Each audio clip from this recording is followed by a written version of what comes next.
Hey, Trace here, and as promised, this is a video on how I draw locks. So it's like a small walkthrough. So let's get into it. As you see already, I just sketched a little head together and colored it in. So we can just get straight to it. Plus, this is not about drawing a figurehead anyway. I'm not that great at it. So this is about drawing locks. So the first thing I'm going to do is go ahead and find out where I'm going to put the headline at, or the hairline, I mean. And while I'm doing this hairline here, I want to pay attention to how much forehead I'm going to leave behind. You know what I mean? We don't want to have somebody with no forehead. It's a bad habit that I've had in the past. So what we basically doing right now is laying a foundation. This foundation is going to be basically put to the back, and it's going to be like a guide for us. And I think one of the biggest issues that I had when I was first starting was trying to get too many details.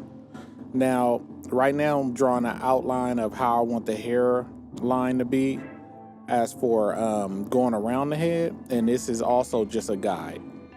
And then what I'll do is I'm going to convert it. So now I'll put the tie-up bun in the back. So we're doing a tied-up style, as you've seen from the either the thumbnail or the beginning of the video, whichever one came first for you. All right. So then we're just going to have it dragging off, falling off the back out of the tie-up. And then we're just going to fade it out. We're just going to bring the transparency down. And then while we're doing that, we're just going to finish the sketch. Okay, you see me erasing some of the stuff that I laid down. It's just that, some of those lines are not even useful anymore. So I'll just delete them or whatever. So yeah, we're just bringing it down, and this is just how we go ahead and set up the base. So these are basically going to be our guidelines. So we figure out all of this, and then we come back in and lay the real line art. Now, like I said, it's more about the shape, not the detail. It's more about the overall shape. We're letting everybody else's imagination, or the person that's viewing this imagination, do the rest of the work. So I'm dropping these lines in here, just here and there, just to show, a little bit of detail, but the eyes and the imagination will do the rest of the work. And I think that's one of the things that I had the biggest issue with, because I wanted to draw all of the details, and you don't need to. It's not necessary. Now, there is another way to do it, to draw more details. And if you want me to do that, I can do that, but I think it would be more useful to just show different styles. So like maybe I'll do another video with a different style if you like this video in the first place. But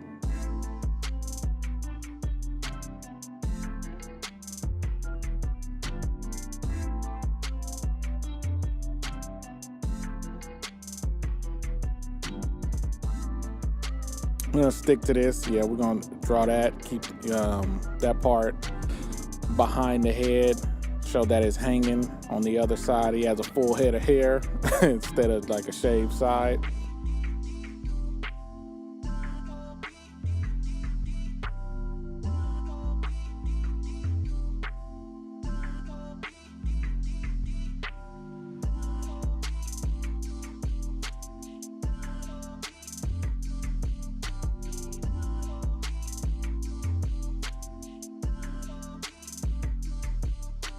All right, and now it's time to get that hairline going. With the hairline, we're really trying to give it that hair fiber feel, so it shouldn't be a straight line.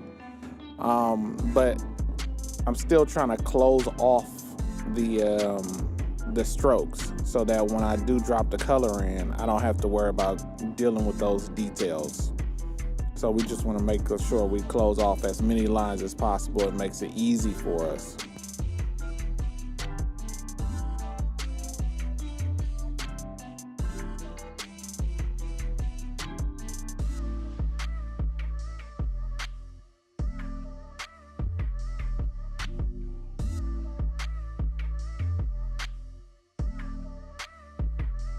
Back to what I was saying though, you just want to draw the impression of these of the locks. You don't need to draw every single lock. And that's this style.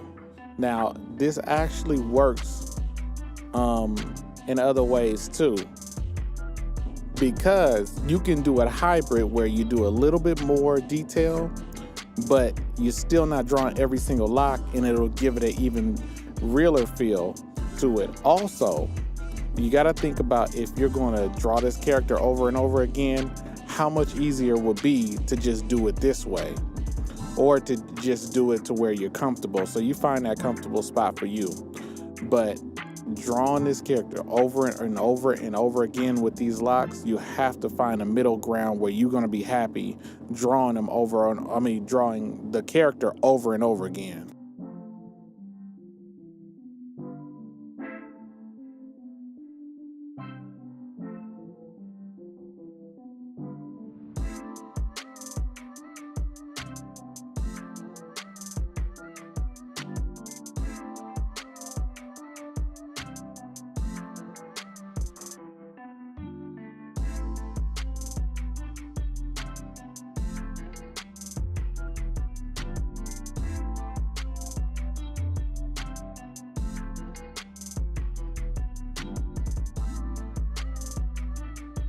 Okay, now we're kind of finishing up over here, getting the part on the other side of the head, and we're gonna close them all off. Remember, we was talking about earlier, we gotta seal it off so when we drop the color in,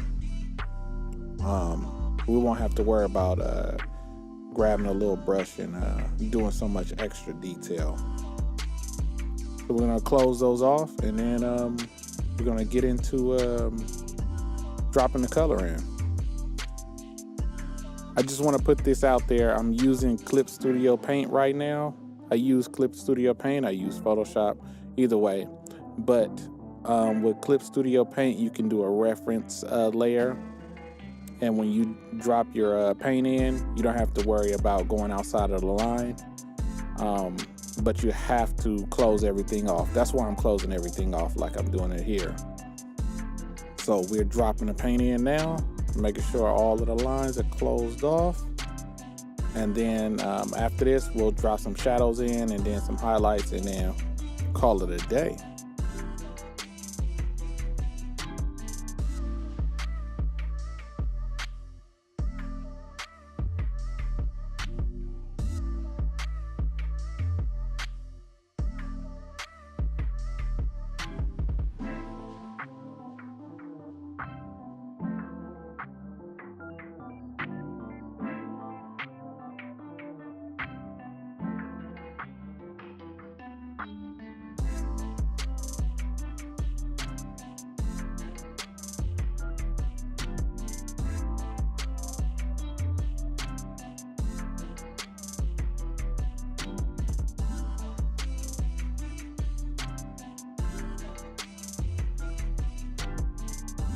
It looks like he got a weird goatee over here. So if you want to know what I was doing with the beard on the chin, I'm just selecting a layer, which would be the face layer, and then I'm masking over the hair layer to make sure nothing goes over the skin, and then I can just paint back in the hair color.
Okay, now that I cleaned all of that up, we're gonna work on these shadows.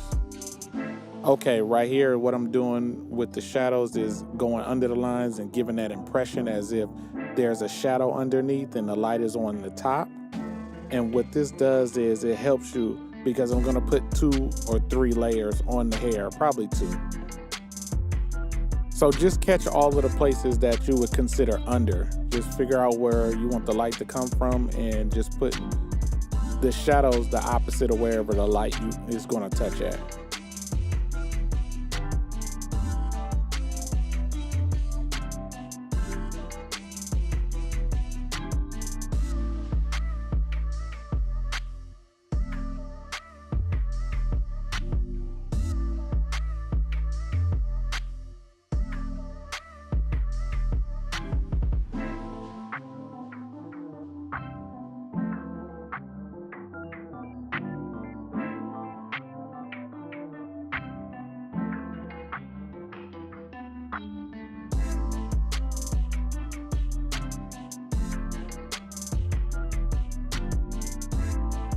So now that you got the detail shadows, then I just drop a full shadow over the whole head of hair.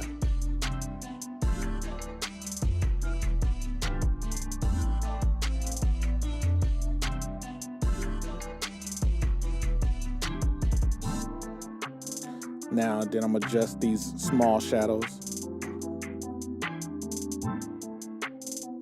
So then I'm just adjusting the shadows to make sure it's to my liking, just depending on where I feel like the light is gonna be coming from.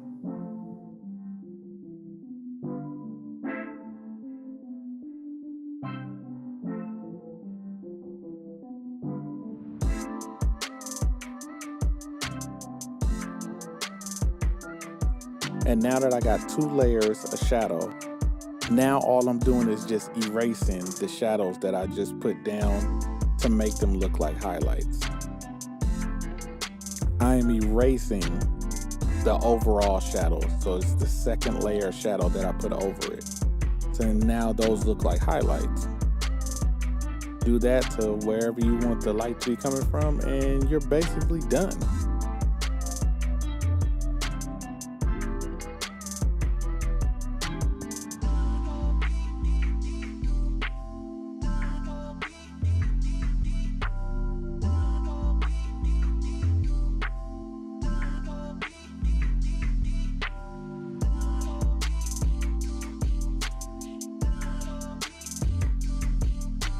Now, if you want to work on the face and all of that stuff, maybe another tutorial if that's something that you want. But until then, live life.